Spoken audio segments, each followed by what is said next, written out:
तक्रार दाखल केलेली आहे. खाली रस्ता एक चोरीला गेला अशी वेगळीच तक्रार आहे. नेमकं काय झाली? हो, आज मी आमचे दोन्ही स्थानिक नगरसेवक दीपिका घाग व नील सुमैया यांना घेऊन मुंबई पोलीस स्टेशनचे पोलीस निरीक्षक सीनियर पीआय यांना एक तक्रार दिली आहे की जनतेचा मालमत्ता असणारा डीपी रोड हे चोरीला गेलेलं आहे आणि ते आपण शोधावा. आणि मी त्यांना लोकेशनही दिलेलं आहे की बाबा हे कुठे चोरीला गेलेलं आहे. तर हे मुलुंड पश्चिममध्ये ओबेरॉय विकासकाचा जो लेआउट आहे LBS मार्गवर, तिकडे हा डीपी रोड होता आणि तो चोरीला गेलेला आहे.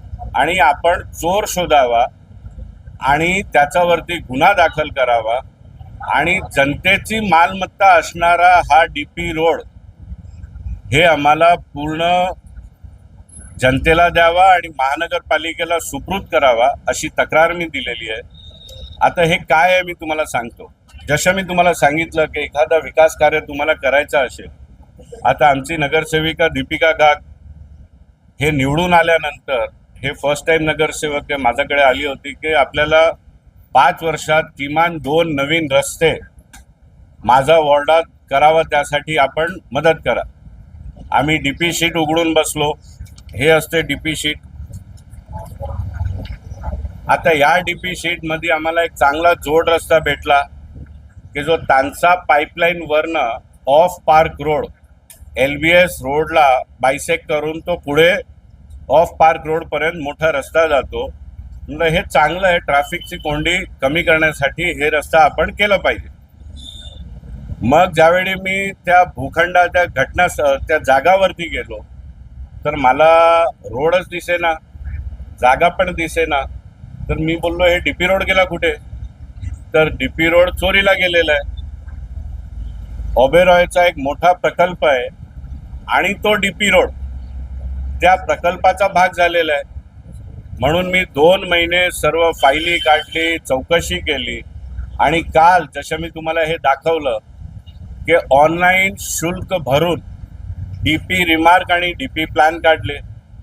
तर आता काल पण महानगरपालिकाची वेबसाईट या प्रेस नंतर जर तुम्ही बघितली आणि स्वतः चेक केली तर हा जो रोड आहे हे तानसा पाईपलाईन आहे आणि हा LBS मार्ग आहे. हा जो रोड आहे तो अजूनही महानगरपालिकेच्या वेबसाईटमध्ये डीपी रोड दाखवतो.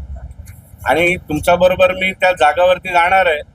तिकडे तुम्ही बघितलं तर तो ओबेरॉय कॉम्प्लेक्सचा भाग आहे आणि तो पब्लिक रोड नाही आहे.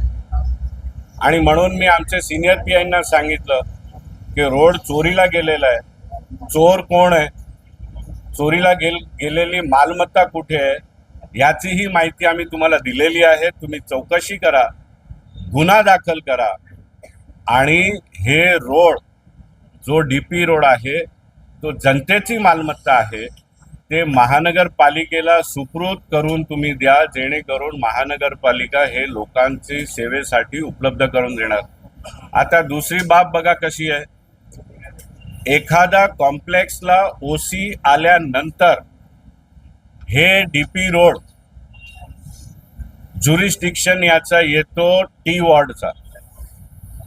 आता आमचे वॉर्ड ऑफिसर आहेत, त्या वॉर्ड ऑफिसरला त्यांच्या ज्युरिस्डिक्शनमध्ये आलेला डीपी रोड हे अस्तित्वात आहे की नाही, चोरीला गेला की नाही याची काळजी नाही आहे किंवा त्यांना लक्षात नाही.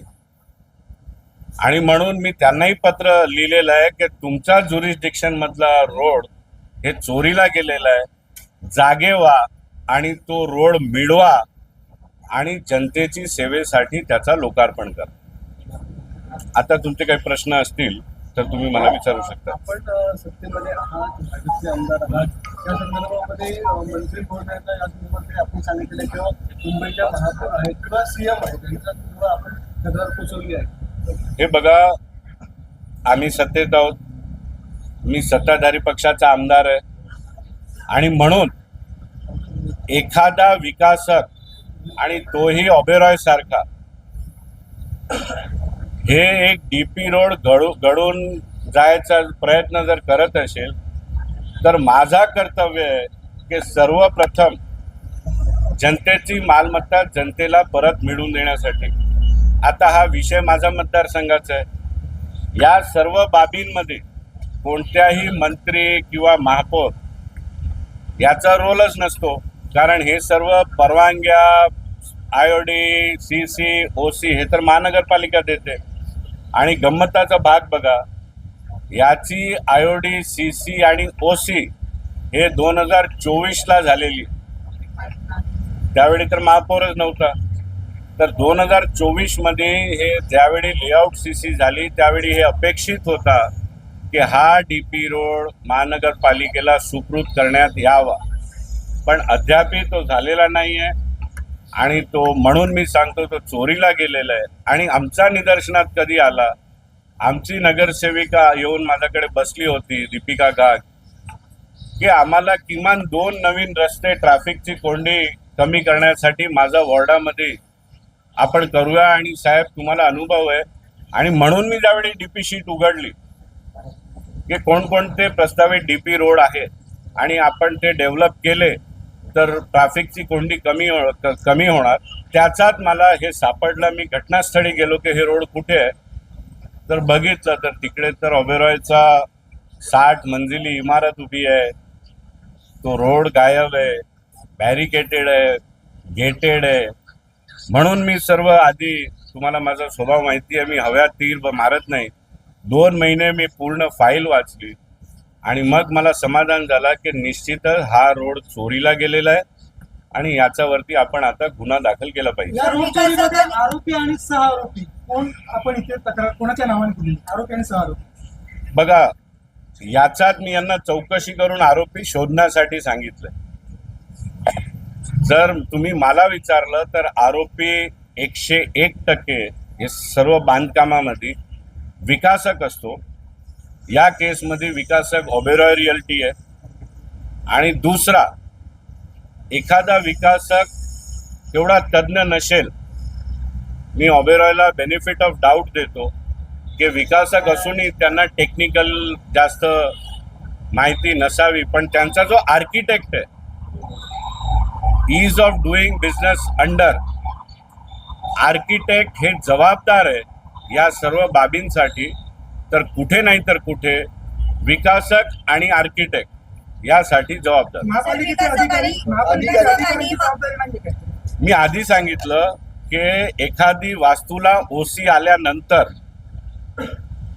वॉर्डाचा ज्युरिस्डिक्शन येतो आणि 2 वर्षापासून DP 2034 DCPR 2034 मध्ये हा रस्ता दिसतोय, म्हणून हे वॉर्डाची जबाबदारी आहे की माझा DCPR 2034 मध्ये जो रस्ता दिसतोय ते मला लोकांसाठी लोकार्पण केलं पाहिजे. म्हणून निश्चितच अंशतः वॉर्ड ऑफिसरची पण जबाबदारी आहे.